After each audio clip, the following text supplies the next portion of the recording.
Every empire is built on promise, and every government runs on funding. But what happens when the funding stops? When the machines of state shut down and the lights go out behind locked doors? In October 2025, the United States entered the longest federal shutdown in its history, an impasse in Congress, funding bills failed, essential services grinding to a halt. On day one, hundreds of thousands of federal workers were sent home. Air traffic controllers warned of chaos in the skies. Hospitals prepared to ration care. Even the agencies meant to protect the public went silent. But behind the chaos lies a deeper question. Was this a simple budget deadlock or something darker? Imagine this. Think tanks quietly mapping the collapse of oversight. Private donors stepping in to pay military wages. Agencies running on contingency while others stood idle. The shutdown wasn't just about money.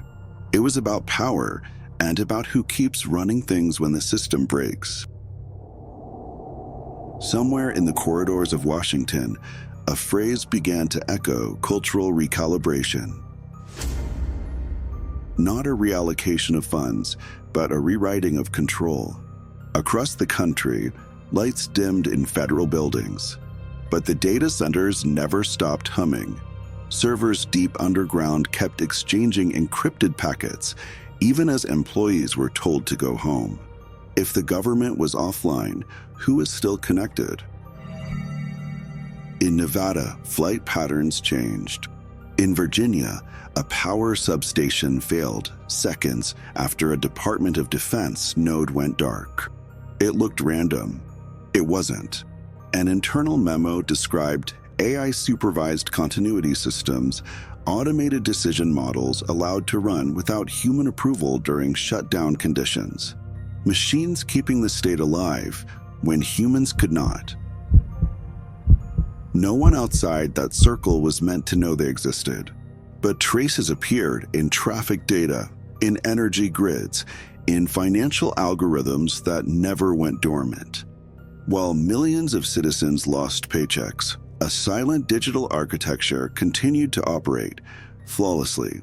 So what if the shutdown wasn't a breakdown, but a stress test? A controlled pause to see which parts of government could survive without people? And what if the result proved they all could? You can feel the pattern emerging. Private corporations covering federal gaps. Autonomous systems handling logistics. Decision-making shifting quietly away from elected hands into lines of code that don't need sleep or salary. Analysts call it efficiency. Historians might call it the end of oversight. It wouldn't be the first time a government tested silence. Back in 1979, the US experienced what historians still call the quiet blackout, a 3-day communications collapse after a failed budget transfer. Officially, it was blamed on a computer error. But recovered documents decades later revealed that federal data centers had been deliberately taken offline to test new backup command structures. The goal wasn't recovery, it was control. And the pattern didn't stop there. In 2013, during another shutdown, defense networks remained active while civilian agencies froze. The systems that protected the state kept breathing. The ones that served the people didn't. Now, 50 years after that first blackout, we're seeing the same formula, just hidden behind better code and cleaner headlines. A government that can stop without collapsing because it no longer needs to move to function. Maybe the shutdown isn't a symptom of failure. Maybe it's evolution, the transfer of power from flesh to algorithm. A slow handover from democracy to automation. And if that's true, the future of government might already be here. Not elected, not human, just operational.